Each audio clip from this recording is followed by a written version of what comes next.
Okay, good morning. Welcome back to Favaloro Foundation University Hospital. It's an honor to be with all of you again in this for this live transmission for MedStream. I will introduce the team. First, on my right, Dr. Carlos Pava, Dr. Franco, Christian, and Matias. Juan is a technician for the valve, and here is Germán and Mariano, and behind the controls are Hernan and Claudio and Gustavo as technicians. But today I'd like to thank especially to Dr. Fernando Cura, who is here on my right. He has a lot of experience with the device that we are going to use today. So he's very welcome here, and I am thankful to him for having here. Good morning, Fernando, and welcome. Thank you very much, Cacho. It's a pleasure for me to be here with you and with Meds. Okay. Let's introduce the case. Let's go with the first slide. Next. Próxima. So she's a 75 years old lady. She suffers from dyspnea. She has the following risk factor: hypertension, diabetes, also morbid obesity, with a severe COPD with this finding that you can see there. And she also suffered from venous disease with the deep venous thrombosis 2 years ago. Next. In the EKG, she has a normal sinus rhythm with incomplete right bundle branch block. Nothing special about the blood test. The echo Doppler unveiled a severe aortic stenosis with a tricuspid valve with an area of 0.7, with gradients of 62 and 40 as a mean gradient, with a Vmax of 4.0, with preserved left ventricular ejection fraction. Clinicians at the beginning were a little confused about the symptoms, so they asked for a stress test echo, which showed the dyspnea with arterial oxygen desaturation during exercise. So we interpret this due to the severe aortic stenosis, so they send the patient or refer the patient for evaluation. Next.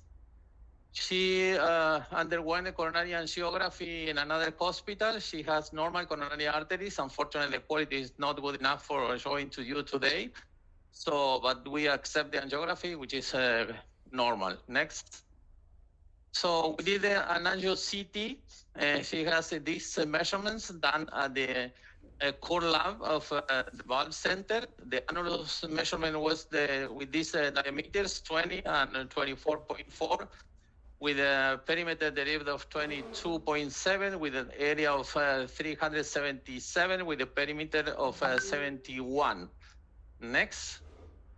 This is the LVOT with a little bit calcium below the left coronary sinus, with these measurements at the sinotubular junction that I will show you in the next slide. Next. Próxima. So this is the summary of the measurements: perimeter of 71, perimeter derived of 23, I would say, area of 377, with the LVOT of 24, with the right coronary height of 11, quite 12, and left coronary height of 11.6. Next. Here we can observe the sinus of Valsalva, approximately 30 millimeters diameters, with sinotubular junction of 30, with a ascending aorta of 38 millimeters. Next. So we were discussing with Dr. Fernando in the morning, and we did our own measurements. And here we find the different measurements. You can see the area is 424. Fernando, would you like to comment something about this? Yeah, this is a good point to discuss, because sometimes we find some discrepancy in between the core lab analysis and our analysis. So it's a good exercise to perform our own analysis, just to be sure of which valve needs our patient. So in this case, we have changed our mind to use a 24.5 size MyVal. Great. So that's why we usually do our own measurements, although we have the core labs for 80 valves. Usually we have an agreement, but sometimes when we are in the borderline for a smaller or a bigger valve, we measure and then we discuss and we decide which valve we are going to use. Next. And one point in this special case is that there's no much calcium. Yeah, it's something I will show you okay, next. good. So here is the ostium height, 11.8 for the right, 11.6 for the left. The ostium of the right is quite big. The left is not that big, but for this valve is enough, and Fernando agrees on not protecting this coronary ostium. Next.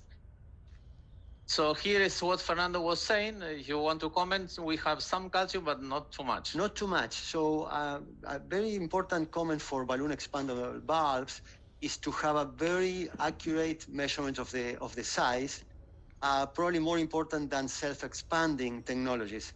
And second, in this case, without too much calcium, better to have a good size because we don't want the valve to embolize.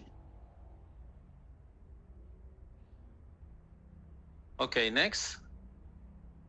So these are the two potential projections for implantation.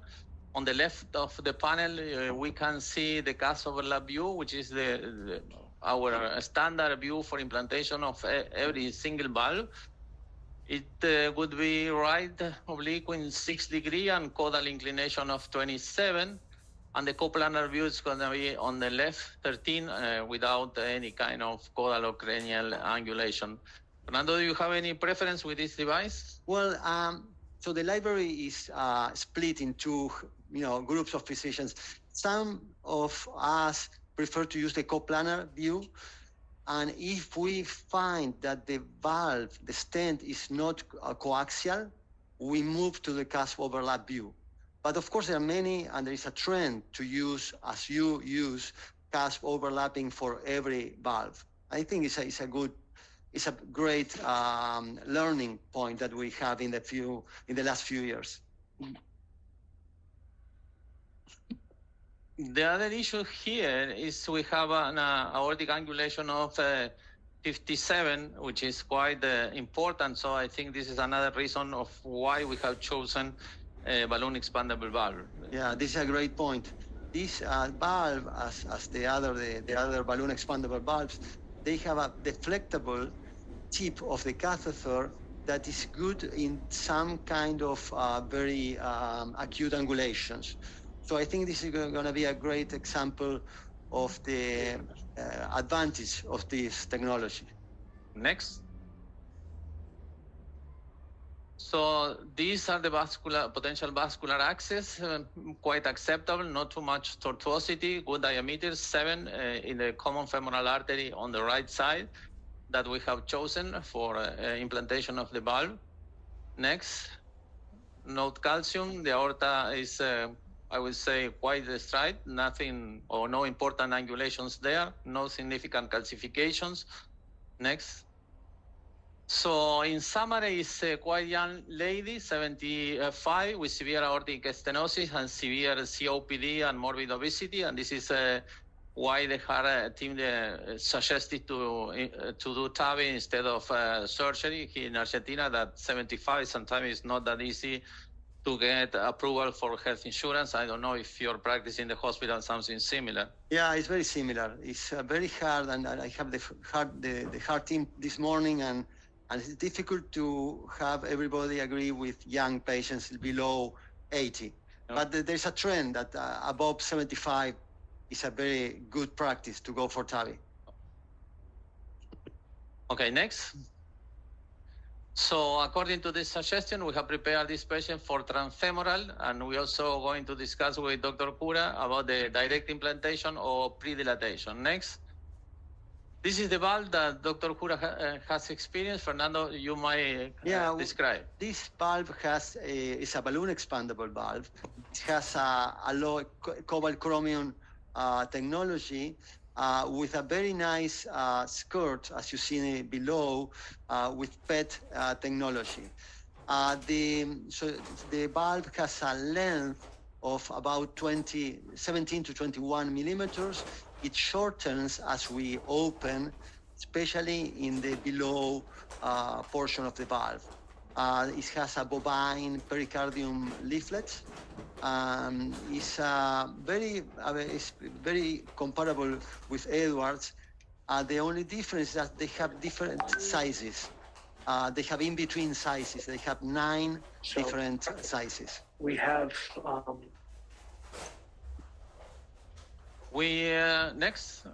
meanwhile, we can ask the audience if they want to send some question by the chat, so they can be transferred to us and we can answer, especially myself or Fernando.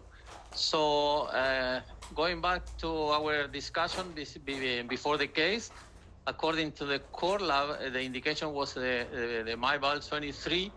According to our measurements, it was 24.5. Exactly. But with the core lab measurements, it was 23 plus 1 cc. In our measurement, it's 24, but nominal, not extra cc's. Exactly. Yeah, we know that all this sizing, they have different. We have to take care of different measurements at the amount of calcium. In this case, since the calcium is very low and the size, we are comfortable with a 24.5. And another point, as you mentioned, is to use as a direct TAVI without predilatation, which is not very usual with this valve, but this case I think is a great idea to attempt, at least to have a good attempt to go directly. If not, we can predilate. Let's show the introducer set, please, Franco. Bring the set to the introductor here. Next slide, please. It's important. Next. Here. Fernando, can you describe, because this is the positioning for the implantation? Yeah, so this is probably the most important part of this TAVI case. Is going to be to see the bands. You see in the left, the diagram, that it has dense and wide bands, 3 bands in the outflow, and then a separation and another band in the aortic portion of the valve. So we have to try to align the light line according to the annulus position in the cusp overlap or in the coplanar view. So we are gonna be like. And we have left an 11 introducer set because we are waiting for 20 or 25 minutes before starting the procedure. So here is the introducer. Any special characteristic that you want to point out, Fernando? Yeah, this is a expandable sheath. So it is 14 as it comes. And then before advancing with the valve, we will open with the 18 French dilator. So it's a expandable sheath. Very good. And this is the dilator that we are going to use before. Okay, perfect. So Franco, please move here. So hold the groin. We will introduce this catheter. We exchange for extra stiff Amplatz wire.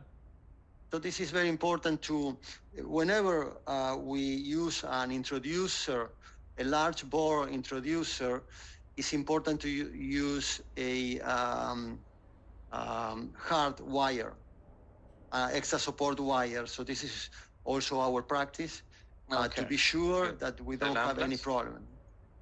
Bring the water so we can clean the hands. Well, anyway, then give me the wire first.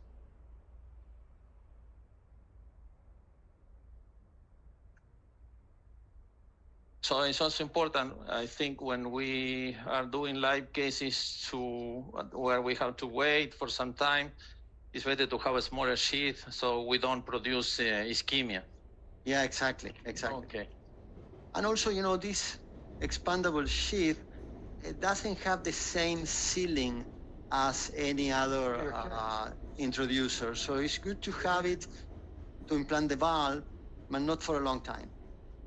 Okay. So we are dilated the orifice, Good. the bore. The skin and the orifice.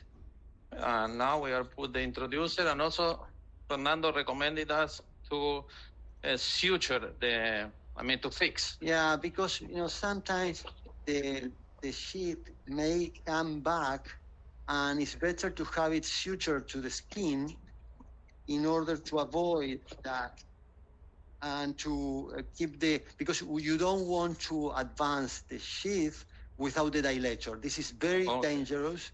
So whenever we have to advance the sheath, we have to put a dilator inside. So I have a suture already prepared here. I am tightening. You are like a surgeon, Cacho, doing the. Yeah, remember. Like me. I know. It's like to. This is the house of the surgeons. I have to behave like them. If not, I'm gonna be fired. Now we are going to cross the valve. As usually, we try it from the beginning with the pigtail. If we cannot, we can use the Amplatz catheter. We will see how Cacho crosses the valve because he has a special way to cross using the JR. Is that right? A JR? No, a pigtail. Okay. The pigtail directly. I could say that probably in 80% of the cases we are successful in this simple maneuver. You have to take some time. So this is you know that why I'm doing this is because at the beginning we have problem with wires, with all the wires, and before we have dedicated wires, so we scared about that. So we try to be as less aggressive as we can. So we try to go to the apex of the valve there, like something like this. Most of the cases we can, but some days we have to change for the regular technique. Which wire is that? It's a regular J wire? Yes. But it's a little bit damaged because we damaged the wire with the Aljo seal. Oh, and also, the mean gradient is 47, so this is very, very tight.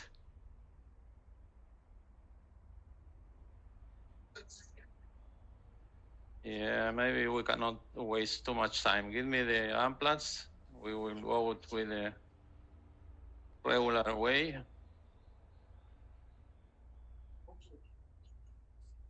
Yeah, then don't spend too much time on this. We did it in the previous last week. Okay. So let's go with a via recta. Now we are changed for a straight wire, 35, not hydrophilic. Hello, venir. Dale. 3,000. So as we were waiting a little bit, we add some additional heparin. So many people is not doing the working projection with angio. But I think sometimes you have some discrepancy in between the. Dale, sí, oblique derecha. Right oblique. Here is where we have to take care. And when the catheter jumps, if the wire is looped, it's okay. If the wire is not looped, we have to be careful. We are jumping against the wall. Give me the Amplatz. I will give some loop here so we can.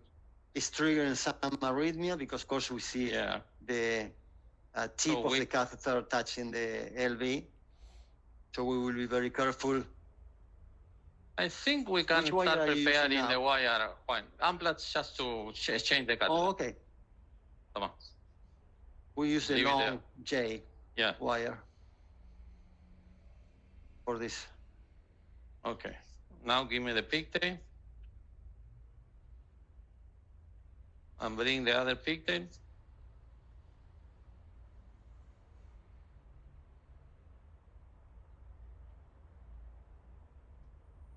Fernando, how frequent in your center are using, let's see, balloon expandable versus self-expandable valves? I would say give me a second. Yeah. We have to say that we have explained before that in Argentina, many times physicians don't decide which device can use because health insurance companies send to us. But Yeah. beyond that, Yeah. So beyond that, if I have to choose, I probably would choose for a balloon expandable in 70% of cases and self-expandable in 30%. In Argentina, we have availability of MyVal and Edwards. We are very comfortable with MyVal, so we have been using for the last couple of years.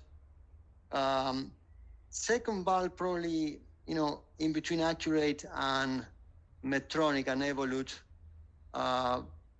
But as you say, many times we cannot choose, so we have to adapt the valve to the patient, which is better to go inverse.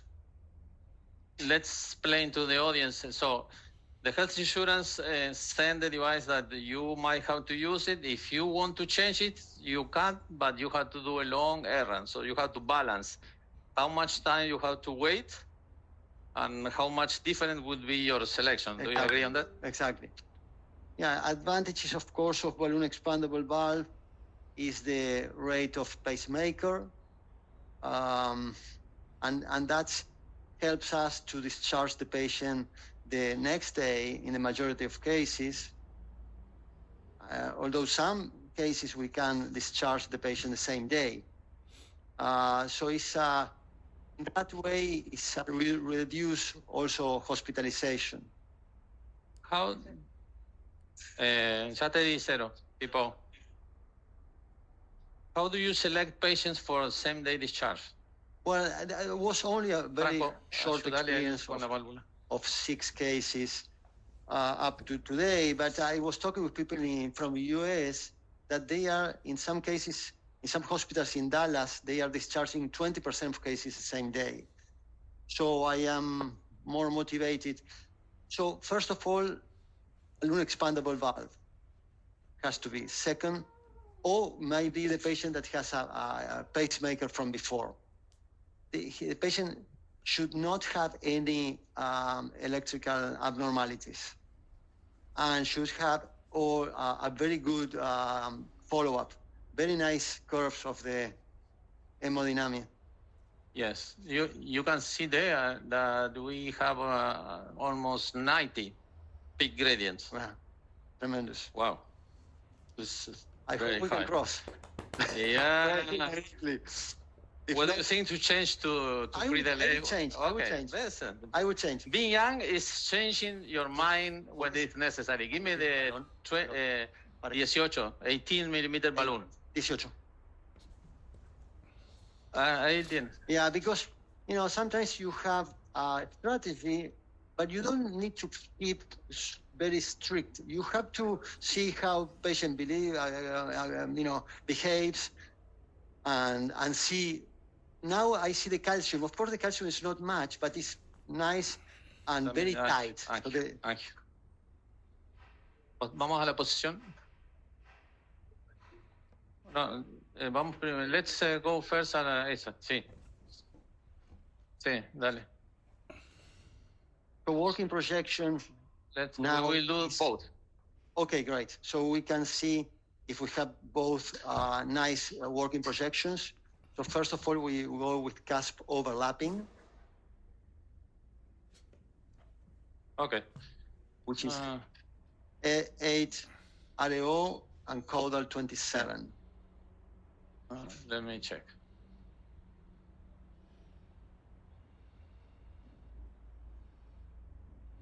I think it's a very nice projection. Maybe we can do another one because we have a lot of water in the system. Okay, beautiful. Let's go to the other.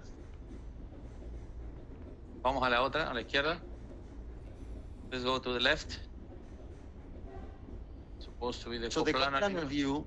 We should see, of course, the right cusp in the middle.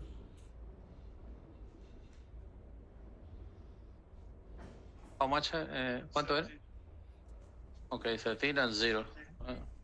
One more. Okay. Centralize, please, there. We will see. Maybe I can do an answer a little bit higher so we can see the three cusps much better. No, it's not. It's not a good view for coplanar. I'm not sure if we should, keep going, but it's not. I think the right and the non-coronary are very much in the same place. So probably let's go more AP. Yeah. Más AP. Hey, maybe AP 00 would be. Here, this is the coplanar view. Okay, yeah. It's very, you cannot see very well the right, but we can see from here. There, exactly. You can see the right. Yeah, it's not in the middle. Yeah, very. So it's 0, at 0. Good view. So when valve is ready, we are going to pre-dilate. Is ready the valve? Okay. Yeah, he's preparing the balloon because we were planning to go directly, so now we changed our mind.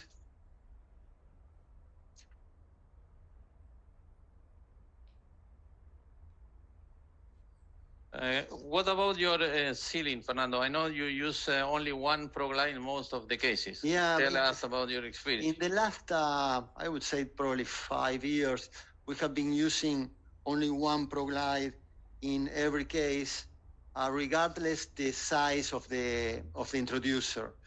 And we are very happy with that strategy. Of course, it's less expensive, first of all. Secondly, we believe that we have less pure when you are ready, complications. We will Sometimes with the 2 ProGlides, we found some femoral stenosis. So using one ProGlide is very rare to have any stenosis. So one ProGlide, but has to be ultrasound guiding femoral puncture.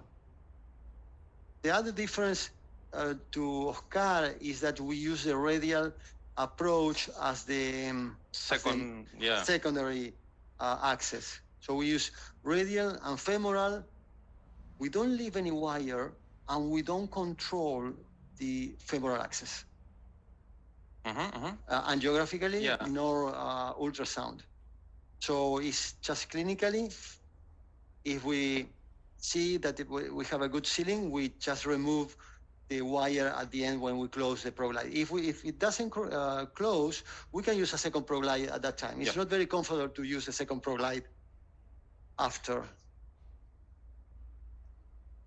When we have started to use one single ProGlide, but in combination with the AngioSeal. So what we usually do in these cases is to close the first ProGlide under over the wire and with the 6 or 5 French introducer set. So if everything is almost okay, we introduce the AngioSeal. We pull the AngioSeal completely, the tighten of the knot or the thread of the ProGlide, and then we close the AngioSeal. Interesting. So a combination of both. I've learned in Europe from my friend. Yeah. I learned from my friend Marko Noci in Slovenia. Okay, good. As always, we learn from each other, and it's good too. This is the importance of live cases. Dame una gasa, Franco. And why? But particularly in this lady with a large groin, I think it's a good idea to use 2 ProGlides because it's not easy to realize that the patient is bleeding. Yeah, we have vamos a la oblicua derecha. We have had cases, and actually in a live case, that everything was okay here in the surface, but there was a retroperitoneal bleeding, which is not that easy to see in such a huge lady. Mostrame la punta. Show me the, So there we inflate the balloon, and I don't remember what else. Mostrame que se vea la punta. Okay, perfect. So now he's, this leaving the wire in part of the intervention is very important to very close and meticulously put the wire It's a confida wire, is that correct? Yes, it's a confida. I showed in the last case, but I am trying to take the advantage of having you here and asking you question about your technique and so on, because we have explained that we usually reshape the confida or the safari for a smaller loop, distal loop, and also a secondary vent, especially for self-expandable. It's much easier to retrieve the nose cone when you have this this secondary vent. Yeah, I think how you put the second. Also, you make it smaller. Yeah. So always try to make a very small distal loop. Okay. Here probably was a little bit deformated, but so let's go people 180. What? So this is an 18 balloon. This is 18 balloon. Yeah. Is the how is the name? Inflation. Mammoth. Mammoth balloon. So we are pacing the patient. Okay, stop pacing. Stop, cortar, stop. Marcapaseo, cortar marcapaseo. Cortalo del todo. Good. Perfect. So, good shape of the pressure and of the balloon.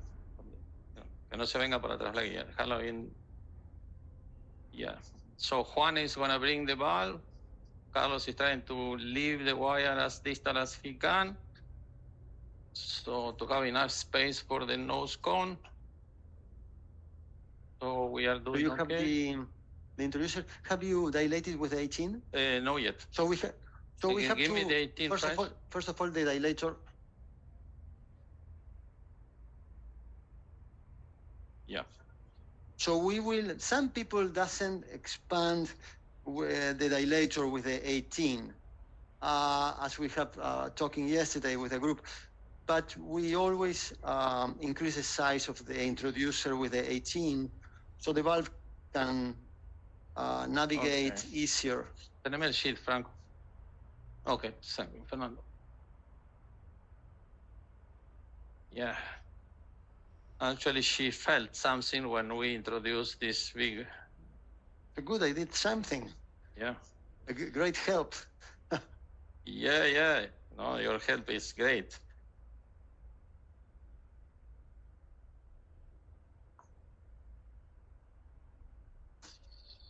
Let's go here. We will check the valve before going out of the introducer. Okay. Pone AP. Just to make sure that it's in between the balloon. So go. Mostrame abajo. Un poquito más. Okay, there. You see the tip of the introducer there? Mostrame que se vea el introductor. No, could be even close. Escúchame a mí. Solta. Ahí. So we can see both the sheath and the wire. Right. So we'll see. Let's see. So as you see, this is a check that the valve is in the middle of the balloon, because you have the points that are very well distributed. So this is a good checkout. And now we know that we are fine. Right. So probably we can describe something here. First, we don't have to load the valve as we had to do with the other balloon expandable valve. And also the sheath is a deflectable sheath in the same way. Is that correct? Exactly. And do we have to pull here or something like this before delivering the valve or no?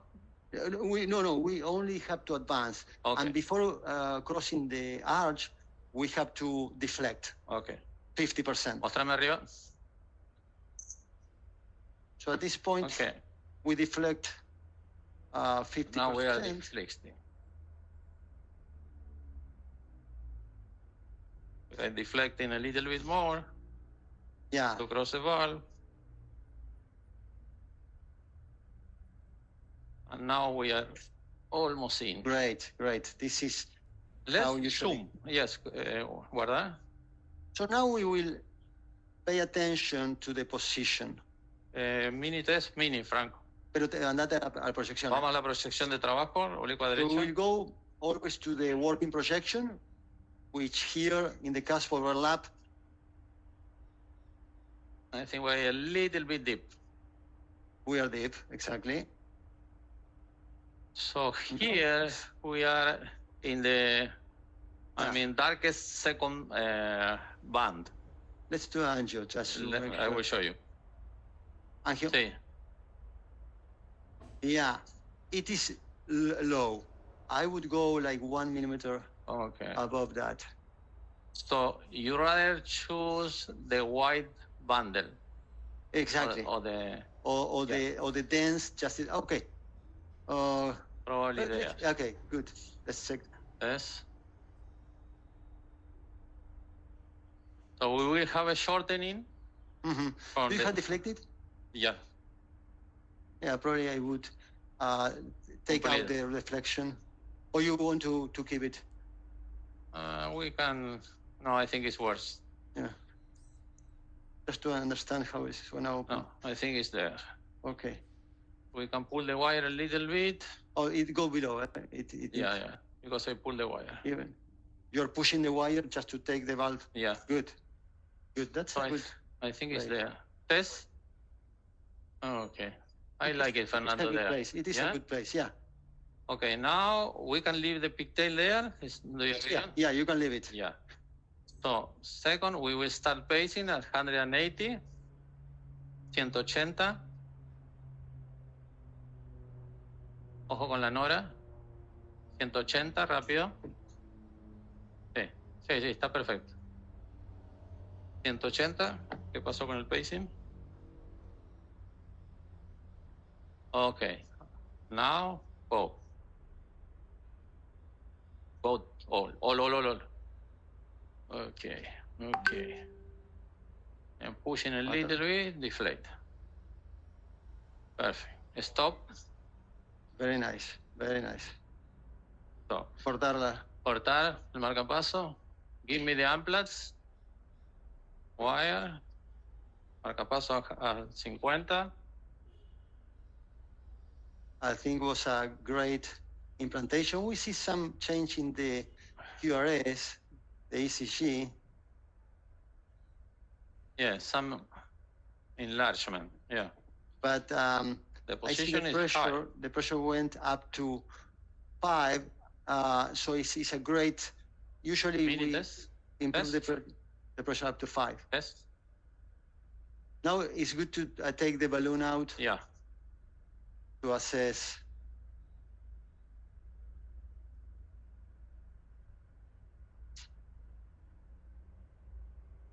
Okay, so we'll retrieve some. And now we can do an pressure is fine. Angio here. We have a nice diastolic pressure also. Let's go. I think it's beautiful. Foreign actions are perfect. I think this is a great view because there is no parallax. Let's go to the AP view. Beautiful. Anterior. Even you can pull the wire. You don't need to. I like to measure the gradient. Oh, yeah, good idea. Yeah. Maybe we can measure the gradient first, and then Let's do that. Please retrieve, Carlos. Or hold it the groin. Give me. Because we have to pull hard. I don't want to hurt Dr. So this is Carlos' hands. How easy the valve is.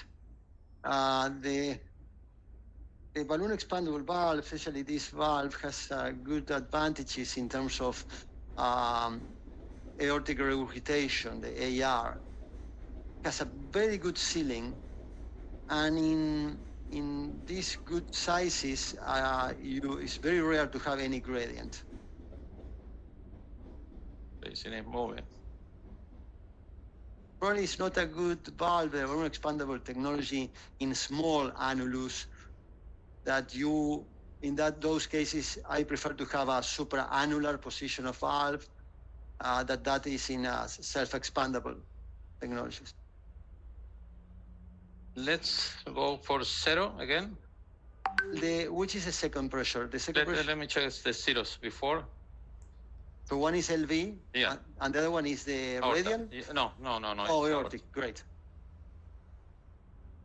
No gradient at all. Very nice diastolic, very nice notch indentation. Beautiful.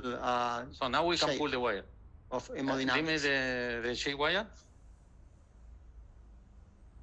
And we can also ask for the echo because we still have at least 10 minutes more. Yeah. This room. Fortunately, Fernando, you come so we could talk a little bit. Sure. Because last week I was in too, I mean, Talking faster than I should. So there was well. remaining time that it was free. So I. But this is a good point to discuss. Dr. Samir regret me. You were too fast. So another point let me to discuss is how long are today the TAVIs?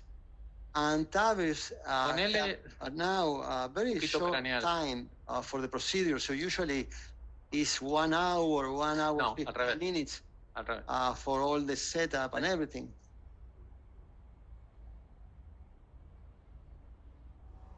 No error at all. So this is the ahora sí, thing. ¿puedes ver el eco? And the position is great. It's like 3 millimeters below. You have a great access to coronary arteries because the cells are very large in the top, as you see.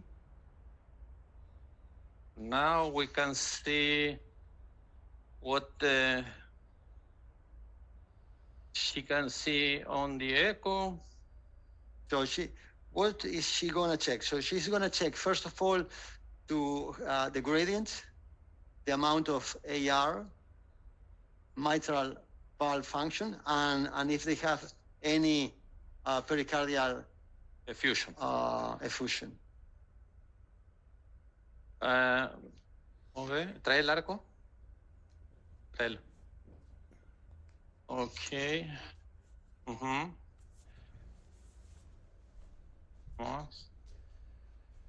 Okay. Mira. So one question, Fernando. To retrieve the sheath, you put the introducer before? Yeah, please. Yeah. We always put the 18, the larger. Dilator. This is a good point to here. Could you turn on the lights so we can see the suture a little bit better? Not this one, because if not, there is a lot of saturation on the camera. This one. Yeah, thank you.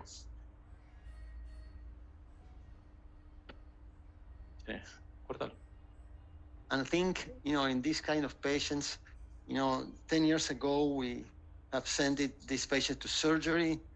The follow-up, how the patient feels after the intervention. So this is something that is a great advantage for medicine in general.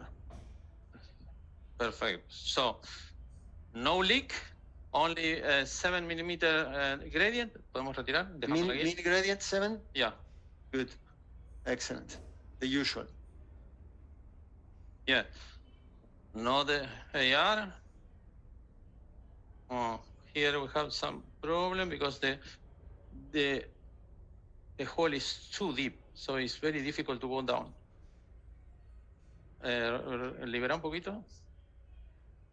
Okay, you can see that it's almost the whole proglide inside the skin. So we might have to inflate the balloon here. Tráete un balón de 7. So what he is doing is inflating the balloon that is coming from the groin to do hemostasis. Yeah, because during it's too the deep. Suturing. Mostrame abajo. So we still have the wire there. Probably we should retrieve the wire. Okay. Or we can try to put the angioseal also. Give me an angioseal.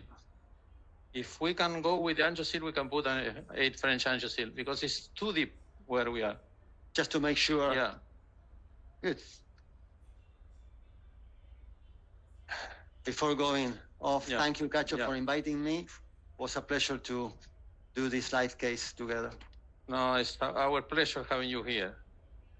So maybe you can comment your experience with this valve. The cases you have done here, you are proctoring. Thank you. So we have almost 100 valves, so I think it was 85, 86. The rate of pacemaker is less than 10%. We haven't seen any very important, complication. We have a couple of ARs that were not due to the valve, but more for the positioning. So we have to make sure that the positioning of the valve is correct. It's probably the most important moment of the intervention is to have a good, fluoroscopic view of the valve parallel to the annulus and see the position. The rest of the intervention has become a very easy and simple procedure with a very low mortality. We have been using cerebral protection in some, I would say a third of cases. This is another point to discuss if we have to believe in the trials or in the experience. But we are very happy with the procedure, with the rate of complications, and how this intervention is growing. So we have improvement, but we still have bleeding. I think it is too distal from the skin due to the obesity, and that's why probably suture is not going perfect to the place. So we will inflate the balloon there. We will check it if we have bleeding. So you're going with a 7 millimeters balloon? Yeah. So the same size of the common femoral. So we have to, comprimir un poquito. Tenemos que revertir la heparina del. So we are giving protamine to reverse the effect of heparin. And probably, sacan la mano. No. Le podemos hacer un poquito más porque le hicimos heparina hace poco. Y if we don't have sealing, I think we have to compress and it's going to be okay. We'll see the EKG, how it is in the next few hours. Many times, the left bundle block that we have now reversed with the time, but we will see. So far, it is a sinus rhythm. The PR is short. The only change is left bundle block. So here we will leave the balloon for 3 minutes. In case we have bleeding, we can think about to put a covered stent. So this is the patient that we never think about surgery because she's too big. The possibility of having complication with surgery is very high. Lymphocyte, infections, we have had experience, so it's much better to deploy a covered stent and finish the procedure, and the patient for sure is going to go very well. Now, what kind of cover stent, if you have to use? For this patient, such a patient is very easy to put a balloon expandable stent, because for a self-expandable stent, we have to use the 9 contralateral sheath, 9 French. So with this 7 French, we can cross over. We can put a sheath, a crossover sheath, and over this 018 wire or the 035 wire, whatever wire, we can deploy the cover balloon stent. We can do the test with the sheath, and for sure it's going to be okay. Good. So, okay. At the end, what we are showing here is the TAVI, field still need development of closure devices. Yeah, this is a good point. Valves have been developed faster than closure devices. We only have very few. We don't have MANTA here in Latin America, but to be honest, I don't know if there is a huge difference between suture-based and plug-based devices. Yeah, that's a good point too, especially in these very obese patients.